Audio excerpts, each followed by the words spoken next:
बहुत समय पहले की बात है। भारत के सुदूर दक्षिण में एक छोटा सा राज्य स्थित था।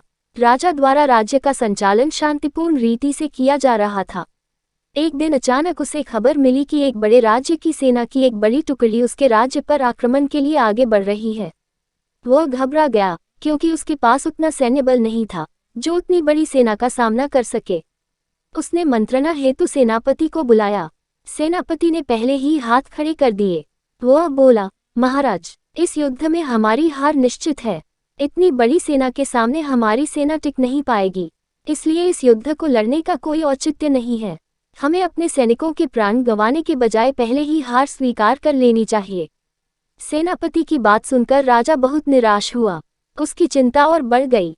वो समझ नहीं पा रहा था कि क्या करे और क्या न करे। अपनी चिंता से छुटकारा पाने के लिए वह राज्य के संत के पास गया।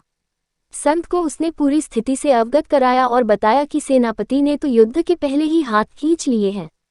ये सुनकर संत बोले, राजन, ऐसे सेनापति को तो तुरंत उसके पद से हटाकर कारागृह में डाल देना चाहिए। ऐसा सेनापति जो बना लड़े हार मान रहा है, उसे सेना का नेतृत्व करने का कोई अधिकार नहीं है। किंतु गुरुवर, यदि मैंने उसे कारागृह में डाल दिया तो सेना का नेतृत्व कौन करेगा? राजा चिंतित होकर बोला, राजन, तुम्हारी सेना का नेतृत्व मैं करूंगा। संत बोले। राजा सोच में पड़ गया कि संत युद्ध कैसे लड़ेंगे। उन्होंने तो कभी कोई युद्ध नहीं किया है। किंतु कोई विकल्प न देख उसने संत की बात मान ली और उन्हें अपनी सेना का सेनापति बना दिया।